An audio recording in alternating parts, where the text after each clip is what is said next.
Hello YouTube, in today's video I want to share with you my personal opinion on why do I think cycling steroids and going on and off and on and off sucks, and why you should, in most cases, not in all, but in most, rather consider doing TRT or blast and cruise. So when does cycling actually make sense? In what situation would I say that cycling is something you should do and you shouldn't do blast and cruise or TRT? This is only a situation where you don't intend to use steroids long term. So for example, you just want to do one steroid cycle and then you want to get to go back to natural. Even though that is a very unlikely scenario, and I don't believe you at all. Like usually guys that say, oh, I'll only do one steroid cycle in my life and then I'm gonna go off, I'm gonna do PCT and I'm gonna train naturally for the rest of my life.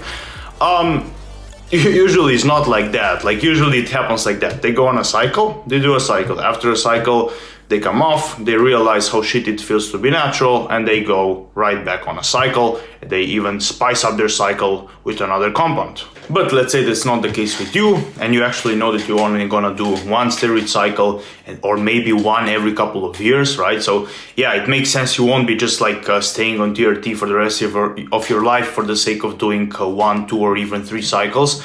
But if you intend to use steroids long term and you have your bodybuilding journey ahead and you know that you're gonna do 20, 30, 40, 50, 60 cycles in your whole career, then where's the point in coming off after every cycle? Like literally you're just doing that, like on and off and on and off and on and off, and you're screwing up your body like it's a roller coaster. You're screwing up your endocrine system. You're going from hypergonadal levels to hypogonadal levels to hypergonadal levels to hypogonadal levels. And you need to know that being hypogonadal and having low testosterone levels, what you have after coming off cycle, right? You get you go from high hormones to hypogonadal state, which means you have too low testosterone level, and then you need to recover it back with doing post-cycle therapy so it gets back to normal. And while you are in that hypogonadal state, that's actually very bad for your health, for your mental health and for your physical health, and not to mention your progress in the gym. You'll start losing gains, you'll start losing strength and everything, right? So if you think that doing, for example, 3-month cycle and then going off for 2 months and then going back on a cycle right after you manage to recover your natural testosterone production is somehow healthy and you need to do it for your health, you're wrong, bro. Like doing that is probably the most unhealthy approach you can pick. Like, for example, instead of doing big cycles and then coming off and going from all to nothing, maybe rather use less, but use it consistently, or do blast and cruise so you don't get your testosterone into hypogonadal states after every cycle you do. Because as I said, having too low testosterone is just as damaging or even more damaging to your health than blasting a ton of gear.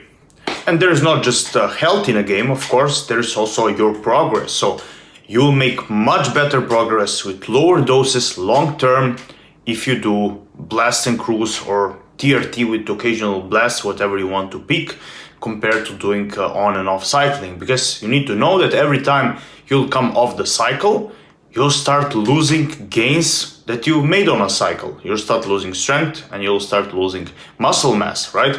But if you, for example, use less instead on a cycle, you do a blast with less gear, then you go on a cruise. On a cruise, you'll probably most likely maintain everything. You may even gain a little bit more muscle during the cruise period, right? Because you have enough androgenic hormones to support the growth, or at least to support the maintenance of your current tissue.